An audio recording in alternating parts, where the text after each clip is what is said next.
Pledge of Allegiance.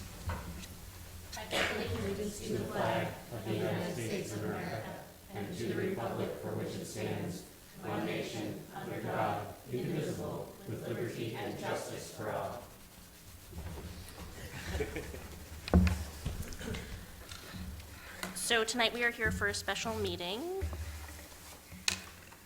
Yes, so item number 1 on the special meeting agenda is an order authorizing the city administrator to enter into a temporary lease with the Share Center for use of a portion of the former Martel School. Requested action to approve the order authorizing the city administrator to enter into a temporary lease with the Share Center for use of a portion of the former Martel School.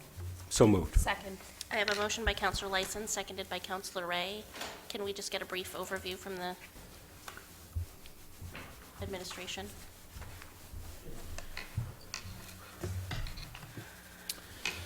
The Share Center is a spinoff of the Auburn Education Department. They collect both donations and other furniture and school supplies that are no longer wanted by one, and they broker it to others at no cost.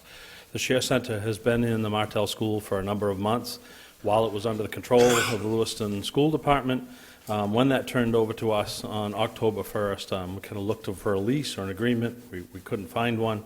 So what you have in front of you is a month-to-month lease, which allows the Share Center to operate out of the newer portion of Martel School, so the back portion, the one-story portion of the school for the most part. There's some furniture in the older portion of the school that was left by the Lewiston School Department, but for the most part, stuff that's coming in and going out is in the older part. There's a couple benefits to the city. The first one is they'll provide a free membership to Lewiston, all Lewiston departments. So if furniture over there is needed by one department or another, that's something they can go look at and take at no cost. The second is really the security of the building. They'll be in the building anywhere between 2 and 3 days a week.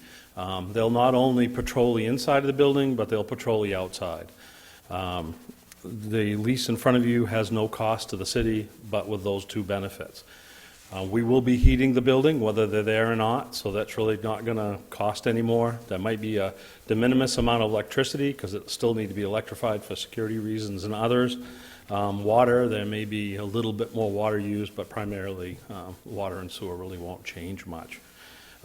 They need to secure insurance at the limits that are here in front of you, liability at $300,000 minimum, and property damage at $50,000. They need to have their own insurance for their own personal property in the building. We'll still insure the HVAC and those sorts of things. They'll provide snow removal up to the building. We'll just provide snow removal or plowing for emergency access like we would if there were no one there. So we'll plow through to make sure fire trucks can get there if there's an incident. But they'll provide the rest of the snow removal, again, another benefit to the city. I think that's about it. You know, it's a month-to-month on 30 days as we work through the disposition of the Martel School. If it's to be disposed of or changed, we just give them 30-day notice. They need to remove all of their property during that 30-day period. Thanks. Any discussion on the council? Councilor Marcotte? I had a question until you asked.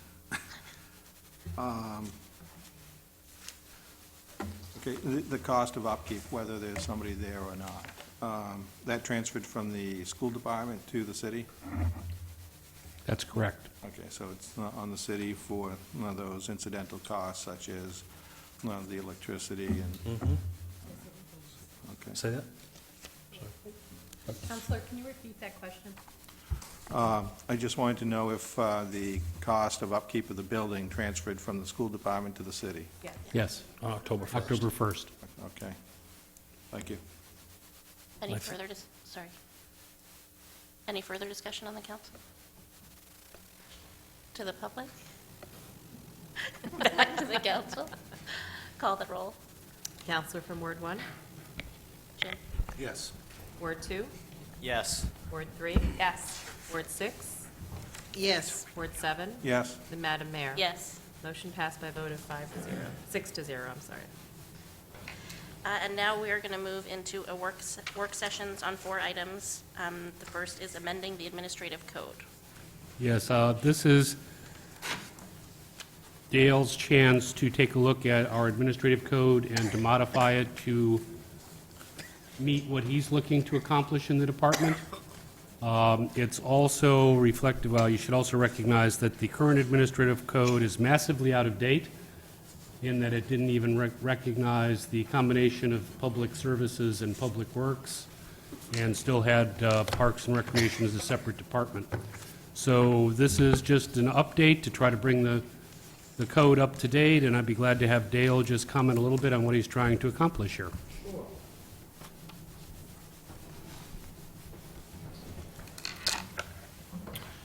So probably the easiest thing, if you could flip to the kind of simplified org chart.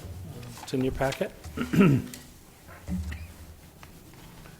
I do apologize on the actual suggested adjustments to code. There are some editorial modifications there that we should have cleaned up before we sent them to you in red, but those of all of those comments will be accepted, so that's the way it'll end.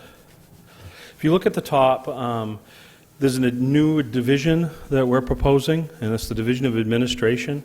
And part of the reason for that, or the primary reason for that, is really pulling the two deputies and the city engineer, what's called the city engineer today, into one group. I think Council Lyson, being in planning, will recognize, there's an infrastructure circle. You plan for infrastructure, you build infrastructure, you maintain infrastructure, and then you monitor its performance, and then you plan, build, and you go in a circle, and that's how kind of infrastructure is maintained. I think one of the things the city we could do better in presenting to the council is really how we impact that circle, whether it's signal systems, whether it's pedestrian systems, whether it's sidewalk systems, and we'll talk a little bit about asset management in a minute, but really making sure that top group of the two deputies, myself, and the new city engineer, when we hire them, are really focusing on long-term maintenance of the infrastructure in the city. And if you think about it, what this organization does, and it's a little bit unique to Lewiston, is it really focuses on all infrastructure that the city owns primarily. I mean, you can find examples where that's not the case, but most cities, their public works department, and maybe their public rec department, and maybe their water and sewer department, or that's quasi-municipal, those are all separated. One of the benefits, or one of the opportunities that I see here, is those are all in the same location, and you can plan for sewer, water, CSO separation, sidewalks, highway pavement, lights and electrical infrastructure. You can plan, budget, and build those all in a coordinated fashion. And part of that administrative division is really intended to focus on that full circle all the way around and just keep going around on all infrastructure instead of focusing things on things piecemeal. So that's one of the changes. You'll see a couple name changes. The deputy, what is now the deputies for highway and open space, is now the deputy for maintenance and operations. When we get into the divisions below, we'll talk a little bit about why that name change for Megan Bates. The deputy for utilities will still be the deputy for utilities, but in the future, as we transition, it not only will be electrical, water, and sewer, but also stormwater. Stormwater currently is in highways and open space, and it really belongs over the utilities, at least guiding it. Maybe some of the work gets done in highways, some of the work gets done in engineering, but it really needs to be guided from the utilities, because again, those utilities should be very much coordinated with one another, especially with CSO separations and those sorts of things, and some of the regulatory requirements around that. You'll see the city engineer's change is proposed for a name change, and that city engineer name change is manager of engineering and asset management.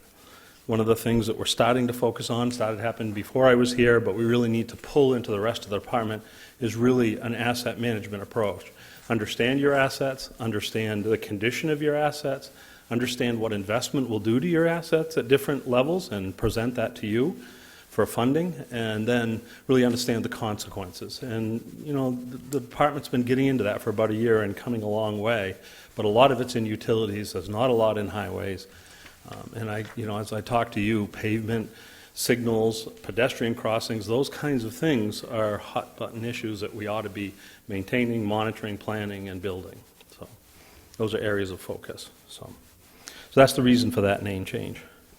Below are the other divisions, other than administration. Solid Waste Division, not a lot of change, maybe other than some administrative things as we go along. Recreation Division, again, maybe not a lot of change other than maybe tweaking the name of the director a little bit. Recreation, as I've learned, and I think Megan has learned, and a bunch of us have learned, really does fit well in this division, in that open spaces and highways are in the next one. So maintenance of that infrastructure is close to the Recreation Division.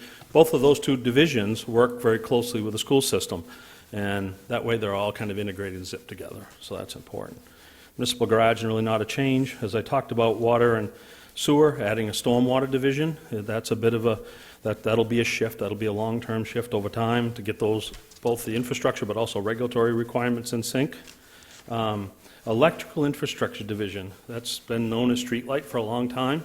We just recently switched our streetlights from old technology to new LED technology that'll last longer. Their focus really needs to be on things like signal timing, signal maintenance, pedestrian, how we maintain pedestrian crossings associated with our signals.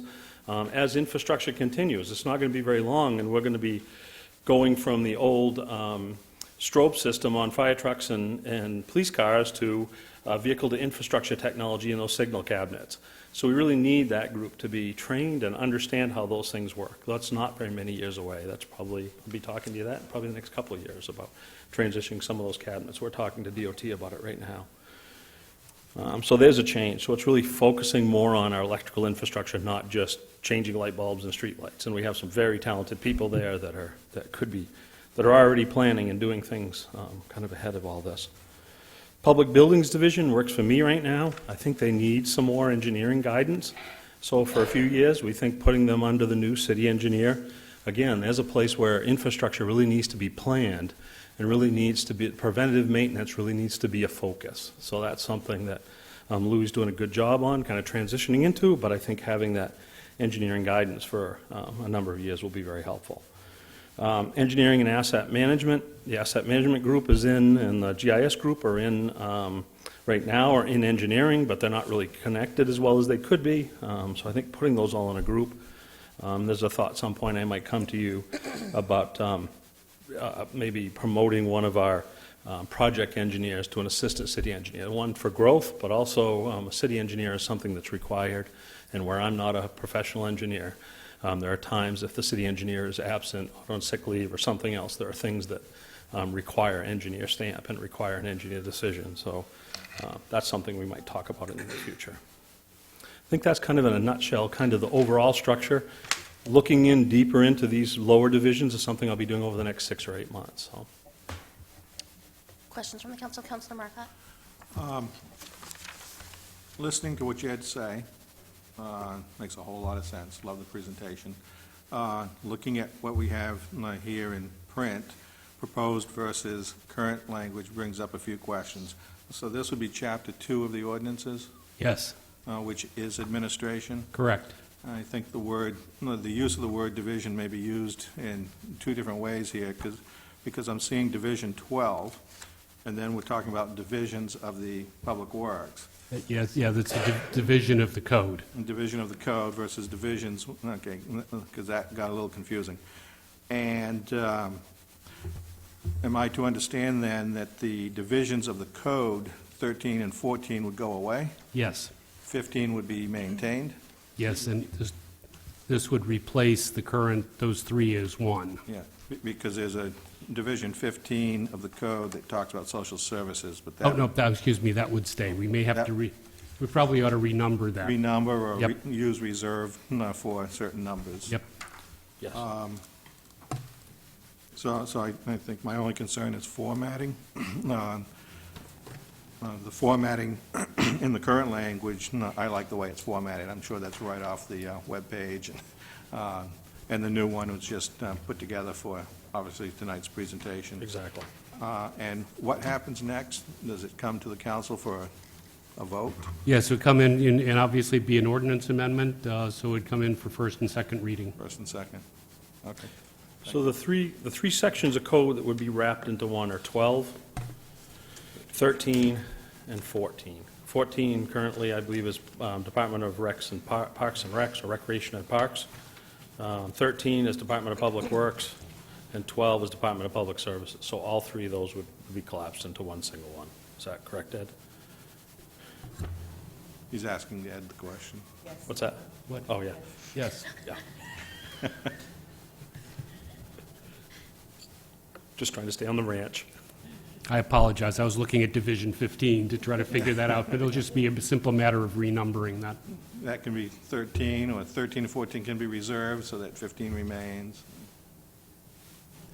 I'll talk to Kathy, and we'll figure out how best to do that. I was always intrigued by how many numbering systems in the Code of Ordinances are reserved, because they probably held something once upon a time. It comes in handy when you want to do a new ordinance, because you got someplace to put it. Yeah. Counselor Ray. Thank you for this, Dale. Two questions. Under Section 2-402 Divisions, Section 1, the second sentence just baffled me a little bit. So it's saying these 5 positions lead and provide management. Is that referring to the director, city engineer, deputy for maintenance and operations, deputy for utilities, and the administrative assistant? Or should it be 4 positions Should be 4. excluding Should be 4, yeah. the admin Yeah. assistant, I'm guessing, right? Should be 2 directors and 2 deputies, myself and the engineer. Great. And then Thank you, I'm sorry. the second part is under Section 3, 3A. So on the first page, under the director's responsibilities, it lists a couple of boards that the director may also be appointed to. Are those not provided for in the interlocal agreements? I'm thinking specifically of the Lake Auburn Watershed Protection Commission. Aren't you required to, or is it you were a designee? It's not, and that was something we found out for Auburn Watershed Commission relatively recently. I think we thought it was. I don't know if we want to make that required someplace like here, I don't know. But that was not, I had to be appointed. Remember, you guys we had a special vote about a month or 2 ago to make me that retroactive, to make those votes previously. Okay. It's So- an appointed position. That one, Lewiston Auburn Pollution Control Authority and Androscoggin Transportation Resource Center Policy Committee are all optional appointments, not appointed by position. Is that correct? I have to defer to The Ed only, on the other 2. certainly that would apply to the watershed and to the Transportation Resource Center. I'll have to go back and look at the interlocal agreement for WAPCA, for the Water Pollution Control Authority. It may be required in there, and if it is, we could make that I think adjustment. just delineating what's required and what's also a possibility.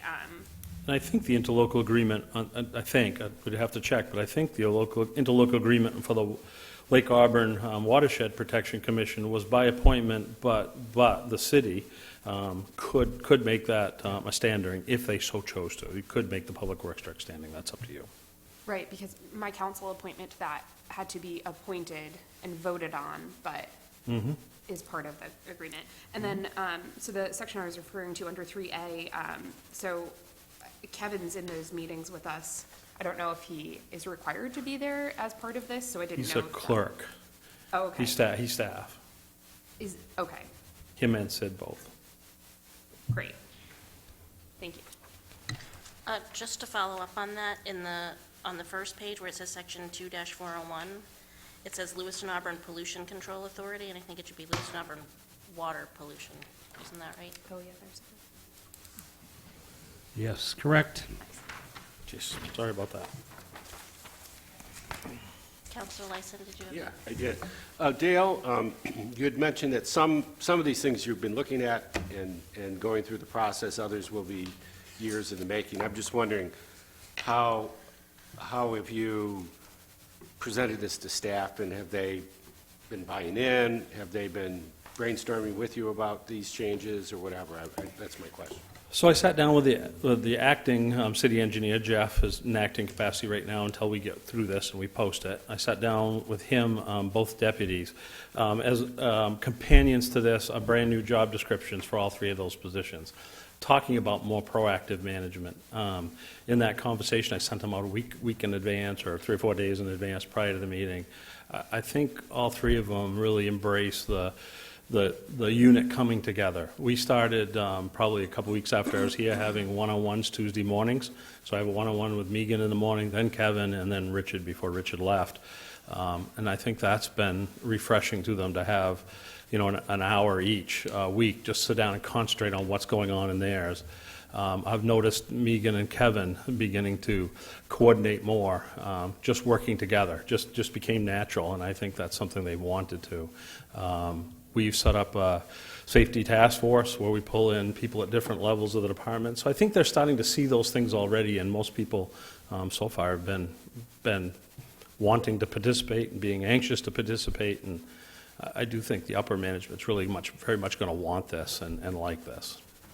And I can't speak for them, but that's my belief. my other question is, in this new restructuring, is there any additional staff that you're looking to request? Not right away. I mean, I think at some point we need to start to talk about the things we're not doing, and it really, to me, it relates to one of the things that this top group needs to really do is write a strategic plan for public works, how we're going to attack things, and what trade-offs we have.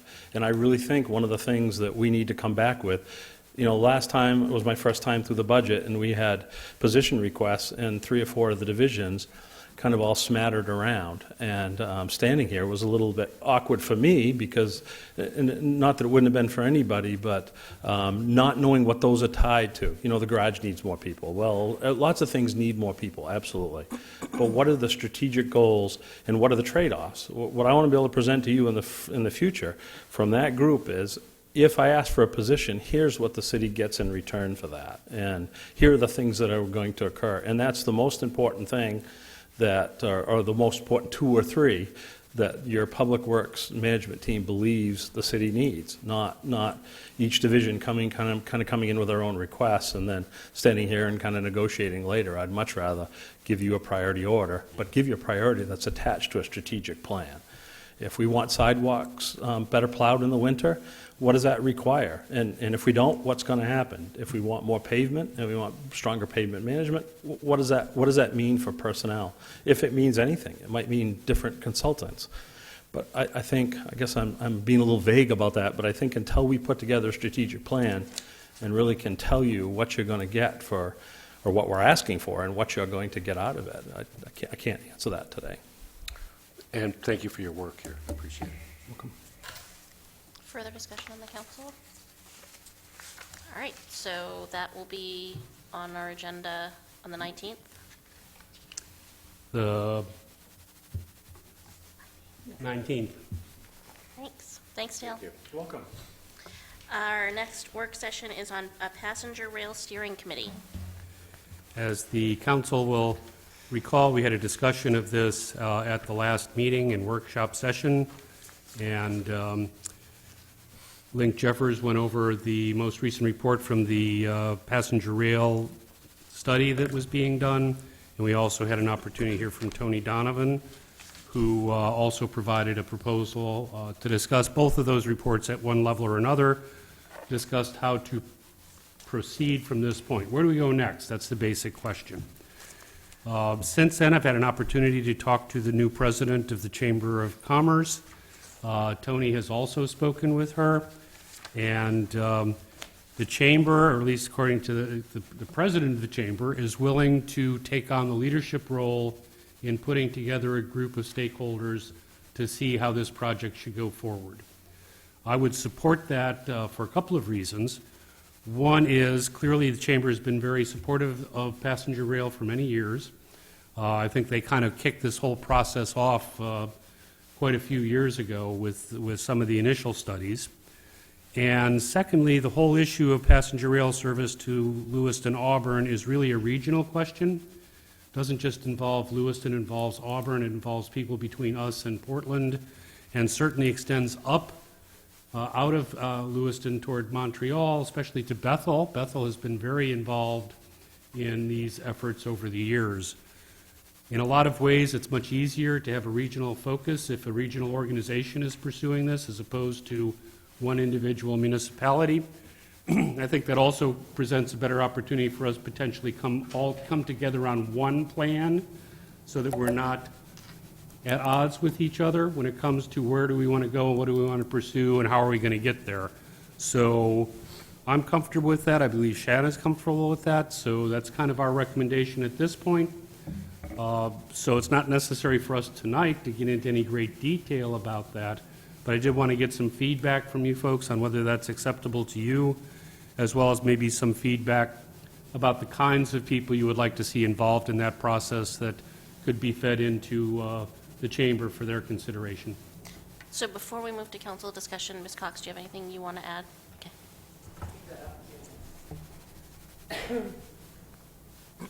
Shanna Cox, 119 Ash Street, and CEO and president of LA Metro Chamber. I did have a great conversation with Tony and with Mr. Barrett about this, and I think the takeaway from the last council session that I attended was a shared desire and shared goal to see a focus with leadership from this community and this area about what passenger rail could mean here. I think the areas of difference was what role other communities would have in that. And from my perspective in the chamber, we represent 14 communities that would be well served by passenger rail. It opens up opportunities for economic growth within the Lewiston Auburn municipalities and well beyond. And any type of step that we take, even if it is in a leadership role, has got to be done in collaboration with the folks south of us and the folks northwest of us, of whom we'll be connected with.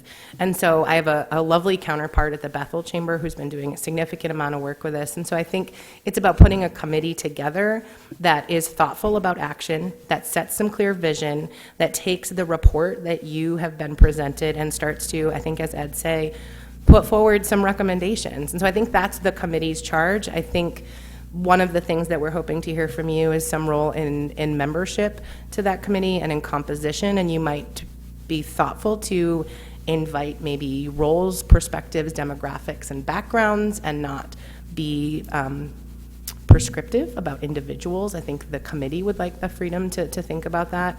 I know that we'll be thinking about the industries represented in the chamber's membership that would be served by the access to talent and growth that commuter rail would offer.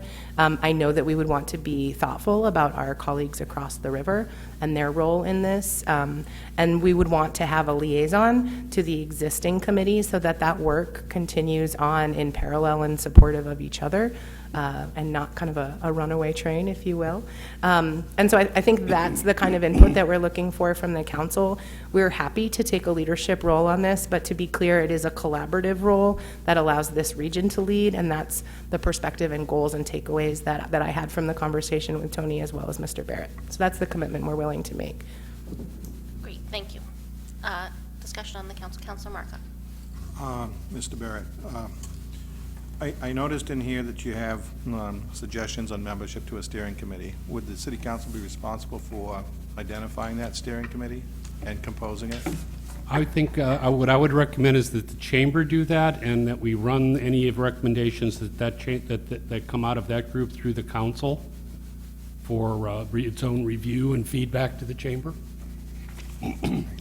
Because the identified list here, city's representatives on the NEPRA study team, Chamber of Commerce, City Council, Bates College, Central Maine Medical Center, those who commute from Lewiston to Portland, AVCOG, ATRC, NEPRA, and others. I think they're great suggestions, and I'd love to see some representation across the entire board on such a steering committee. And one of the narratives here, it says, it has been suggested that the city contract with the Maine Rail Transit Coalition. Is that something we would do? What does that mean? Is there financial remuneration in such a contract? If you, as you'll recall, in the proposal that Tony Donovan provided from the Rail Transit Coalition, he had identified areas that he felt still needed to be reviewed, studied, or analyzed, and had a budget for that. He also indicated in that proposal that he anticipated he would be able to raise private funding to cover those costs. It was $150,000, as I recall. I would suggest that if Tony's still interested in doing that and could be working with the chamber, that they be the group that provide that mechanism for that part of the study and the funding to be carried forward. So no, I would say we're not committing ourselves by coordinating with the chamber to funding any of that. the offer's been made that private funding would be sought. Whether that happens or not, we'll have to see. Okay. You confused me in some way there, because when you said chamber, I really wasn't thinking of that in the mix. I was just wondering if the city would have a role in contracting with the MRTC, whether in collaboration or outside of collaboration with the chamber and its role in putting together a steering committee. Well, I think it would make more sense if the chamber's putting together a steering committee for that group to work with the chamber, because the chamber is the one who's going to be doing a lot of the analysis and issues, trying to address the issues that are unresolved as a result of the first study. And the initial question was basically whether that contract would necessarily encumber whoever's making that contract, whether it's us or the chamber, to pay for those services. Yes, it would be whoever was, the notion I got is that, and again, I think this would have to be negotiated with Tony and his group, is that someone would contract with them for them to raise the money to do the study. So when they were suggesting that the city contract with them, they were hoping to get some sort of stipend for that relationship?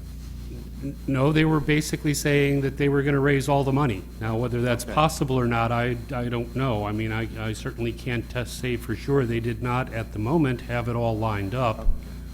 They had some ideas about where they could get funding to do those studies that they were calling for, but So it was they were not committed. So they were simply looking for the relationship so that that could be used to raise private funds? Correct. Okay. May I speak to that? Yes.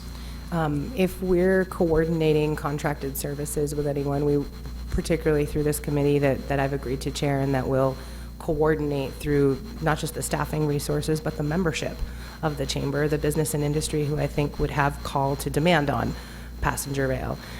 We'd be coordinating that contract. We'd have the fiduciary responsibility with that contract. So I'd be nervous about binding a contract with the municipality when we have the ownership over the process. Additionally, there are some assumptions baked in there which might or might not hold out that reflect an assumption of which direction the process would go in. And I know that Tony has kind of some boundaries in what he chooses to support, which is fair. And I appreciate that he's upfront about that, which is to say it would be the committee's work to decide what further analysis needed to be done and then contract for those services. And if the commitment to still raise private funds is available, we would absolutely welcome that opportunity. And I would just hope that the city of Lewiston in some fashion has a role in site location of stops and such. I don't know that it's on your list, but my conversation with Mr. Barrett did request not just a seat from a City Lewiston staffer, but for that seat to be maintained by the same human individual from meeting to meeting. And I think that person might be in the room today. So I think that that's the hope, to ensure that that works coordinated. Is that right, Mr. Barrett? Yes, and I think, the folks that we've had a number of people who are very involved in this process that I would like to see continue to be involved in the process. So Mr. Grand Mason, for example, who's been actively involved in this for a very long time and was on this most recent committee, would be one of the people that I think would be appropriate to have on this group. Certainly having Link on as a staff member or somebody from city staff represented on that committee would be helpful, so that we're getting information back to know what the status of things are and where things stand would be helpful as well. And their counterparts across the river. I would agree with Councilor Marcotte on the list of membership that's provided to us. I would also add St. Mary's. If you're going to have CMMC on there, I think folks from St. Mary's have a seat at the table too. And then I know we're not supposed to be naming individuals, but we just did. So I would request that Representative Sheets from Auburn be part of that conversation. She's been doing a lot of the rail legislation at the State House, and I think she serves on the AOCC as well. Great. Is there a conduit for council members and city staff to relay to me the list of hopeful names that we can review? Just so that I'm not, I didn't take notes That just conduit's name now. is Ed Barrett. Yeah. Counselor Ray. So I think this is a really excellent solution based from what we got as the memo for this week to coming to the chamber taking leadership of this. I feel so much more settled with that path forward, personally, so I want to commend you all for that. What I wanted to double check on, so when we heard from Mr. Donovan, it sounded like they were kind of handing off this study to us, and what he was hoping for us to do is create a steering committee of the municipality to make some final decisions and then also apply for funding. I'm guessing that the chamber's purview would be the recommendation side, bring it to the council, and then the municipality would apply for funding. Is that more accurate? Yeah, and I think the note from what you heard Mr. Donovan request to what you're being presented today was recognition through our conversation that this has regional impact and that while Lewiston can lead, it cannot lead alone, and that the chamber is well situated, unlike any single municipality, to be able to offer that. And so I think that's the evolution of thinking and commitment, right? I think there's been an absence of the chamber's voice in this conversation as of late. So I think that's what got us to where we are. Certainly the committee would be making recommendations, but we would have no authority to enact or seek funding on behalf of those recommendations. That's the work of this council. Great, so that's so much more clear from this conversation than the original presentation of the study. The one other group that popped into mind, I had thought of St. Mary's as well, but also USM LAC and folks going between the two campuses might be something to consider as well. Otherwise, the membership that's listed here looks incredible and carries a lot of historic knowledge and new perspective that could be achieved through this. So thank you. Counselor Lacey. Yeah, been an advocate for, reestablishment of passenger rail to Lewiston for over 30 years. 30 years ago, it was said it'll take 30 years to do it. Well, we're here. I think if we don't get our act together, and this regional approach, I think, has a lot of good, as long as it ends at Bates Street, the station here, I have no problem, and it gets to Portland. So I think would benefit everybody along the way, including Auburn and our, the other partners of the chamber. So I think a regional approach makes a lot of sense. There's other people I can recommend, on the committee that Heather's taking notes. yeah.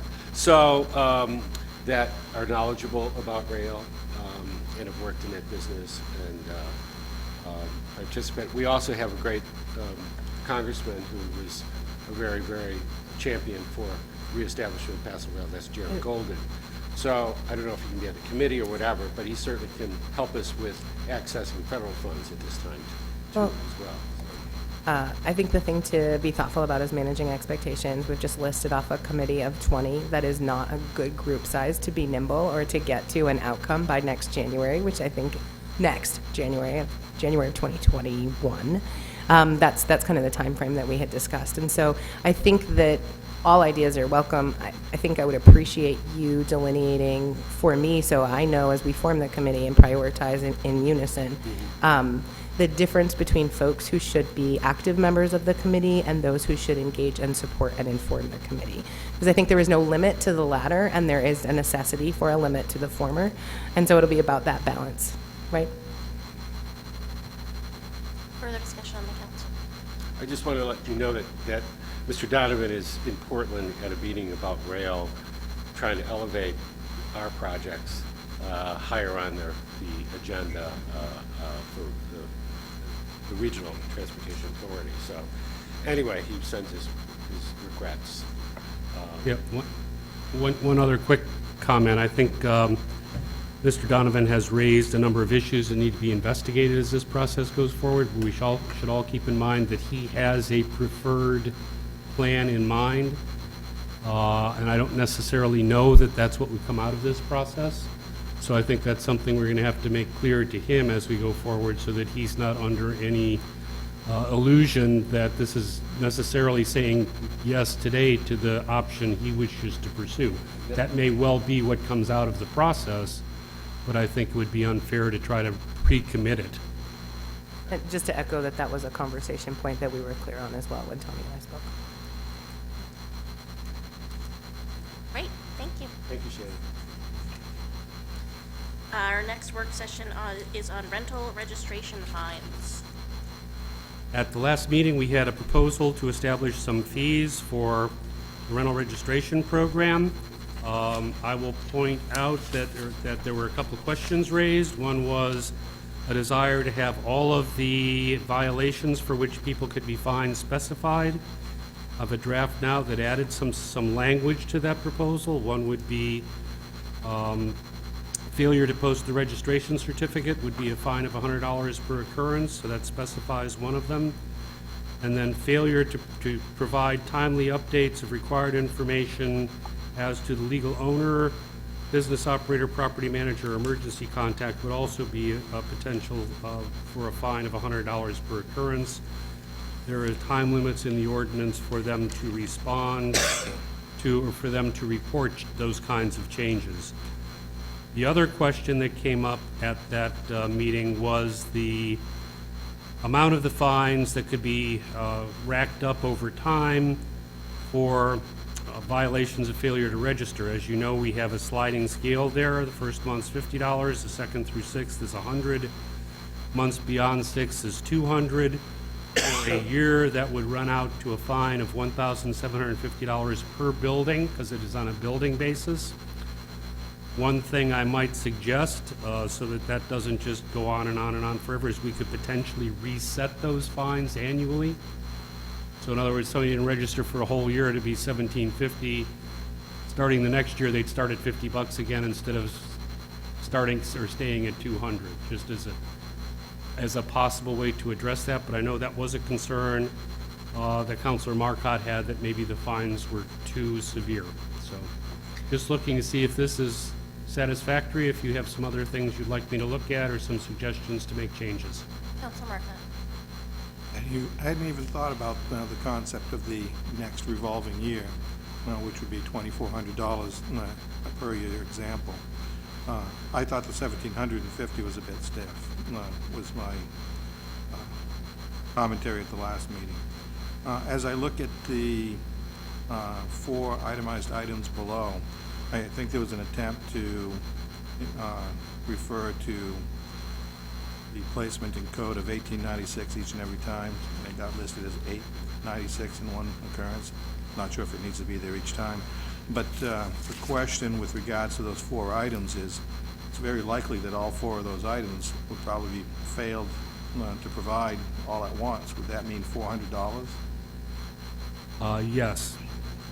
So in other words, they're filling out a form, they leave all 4 of those items blank, that becomes $400 instead of... Well, in this instance, it wouldn't be so, it would be a failure to report a change. I would also suggest that more often than not, that's only going to be found out when we try to contact somebody and find out they're not the right person anymore. So it's not something that's going to regularly arise, but if we have an incident come up where we need an emergency contact and we try to get a hold of the person, they're not the emergency contact anymore, we would then That trigger that we didn't know that a change had been made, because otherwise we wouldn't know a change had been made until they re-registered, and at that point we wouldn't know when the change was made. Okay, and we're talking about change. I was thinking of the initial form, if all 4 of those things were left out. If anything was left out in the original form, they wouldn't count. They wouldn't be registered. It wouldn't be registered. So they would fall under the first, It would initiate the first the $50. flow chart It would be a $50 failure to register. for the first partial or whole month. Okay. Councilor Ray. You know, it's Halloween season, but shouldn't the first month or portions thereof instead of potions thereof? But I do love potions. You're correct. And then just a second comment, I think these fines are perfectly acceptable. We waived the $36 registration fee way back when, and so this is the other side of it. We have to hold people in compliance, and so I think that adds some actual teeth to this ordinance, whereas we're not requiring a registration fee. Can I just ask one quick question? So, are we requiring registration on an annual basis? Yes. Okay. So, it would make sense to me. I mean, again, I would agree with Counselor Ray that these, Reset the fines. yeah. Yeah, I if- think it that does they make reset sense. I every can time add we're that asking to just- registration. I kind of think that's what was intended here, but I can make it clear by adding the language. Great. Counselor Pettingill? I just wanted to echo Counselor Ray in that these seem sufficient. You know, if we're going to be enforcing this, there needs to be some teeth to that as well. Counselor Marquardt? I would agree with the resetting. It only makes sense, and since it's a registration every year. But I'd be careful to make a reference to the original concept of $36 per unit, because it's already perceived out there that this is a backdoor mechanism to raise the funds that weren't going to be raised in the other process.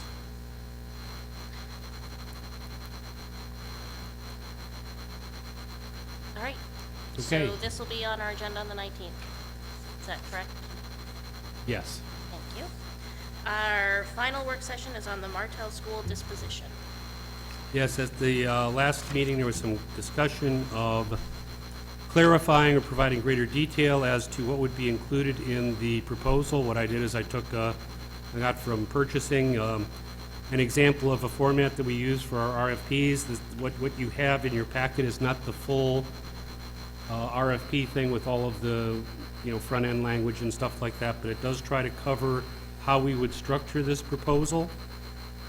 Particularly if you go to page 2 with section 3.1, which talks about the contents of the proposal. What proposers would be asked to do is first, offer the price that they're proposing for the purchase of the property and specify whether that offer is for the entire parcel or only a portion of it. It also requires an estimate of the value of any proposed investment that they would make in the property, along with specific details on the proposed reuse of the site, with additional data if it's available. They would also be required to indicate which, if any, portions of the existing buildings on the property are to be retained and redeveloped, and proof of their financial feasibility to accomplish the project. And you can see I have attached kind of a bid form on the next page that lays this out to show how we would ask this information to be provided. So again, the price offered, the offer is for both parcels or the front parcel only. If it's for both parcels, is the proposal conditioned on acquiring the full parcel, or is it simply preferred to purchase the whole parcel? So that gives us the possibility that somebody may say, yeah, I'm really willing to buy the whole thing, that's what I've offered, but it's not really, it's my preferred option, and then we may be able to negotiate in that context in case the desire is to retain that back portion as open space and for recreational purposes. And again, the next question, are you going to reuse all, none, or a portion of the building? If a portion, describe which portion, and then a description of the proposal. So I'm trying to cover all the bases that came up in the discussion of this project so that we could get a full opportunity to determine what people are proposing, how much and which parts of the property they're going to want to purchase and redevelop, and give us a basis to evaluate these proposals in the hopes that if we get more than one, we'll have at least some options that we can take a look at. So before we go any further, I just wanted to see if that kind of format and information was acceptable as a basis to proceed with a request for proposal. Council Martha? I like what you've done with the background section, and it sounds reasonable, and I hope we get a lot of bids, a lot of proposals. That would be ideal. Whether we do or not, we'll have to wait and see. Further discussion on the council? Councilor Wright? Thank you so much for putting so much detail into this. I reported to the school committee last night that we were developing the bid proposal with their concerns in mind, and they were very appreciative of that, so thank you for your work. All set? November 19th. There'll be something on the Big agenda day. on the 19th, yes. Do I have a motion from the Councilor of Ward 1? Sure do.